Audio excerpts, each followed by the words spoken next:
যশোরের চৌগাছা উপজেলার পুরাপাড়া শাহাপুর নগরবার্নি সড়ক। পিচঢালা রাস্তার ওপর থকথকে কাদা আর পানিতে একাকার। ছবিগুলো দেখলেই স্পষ্ট বোঝা যায় যাতায়াতের সড়কটি এখন রূপ নিয়েছে এক ভয়ঙ্কর মৃত্যুফাঁদে। দীর্ঘদিন সংস্কার না করায় সড়কটির পিচ উঠে গিয়ে তৈরি হয়েছে বড় বড় গর্ত। বৃষ্টি নামলেই জমে যায় কাদার আস্তরণ। অতিরিক্ত উঁচু নিচু হওয়ার কারণে প্রতিদিনই উল্টে যাচ্ছে ইজি বাইক, মোটরসাইকেল ও প্রাইভেট কার।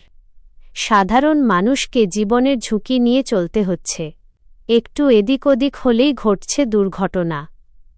ড্রাইভার এবং যাত্রীদের চরম কষ্ট করে কাদার মধ্য দিয়ে গাড়ি ঠেলে নিয়ে যেতে হচ্ছে।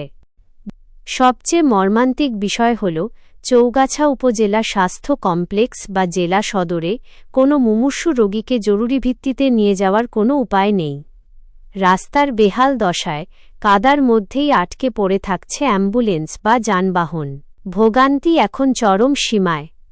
যশোরের চৌগাছার পুরাপাড়া শাহাপুর নগরবার্নি সড়কের এই দুর্ভোগ কাটাতে এবং বড় কোনো প্রাণহানি ঘটার আগেই অবিলম্বে রাস্তাটি পুনর্নির্মাণের জন্য সংশ্লিষ্ট কর্তৃপক্ষের জরুরি দৃষ্টি আকর্ষণ করছি।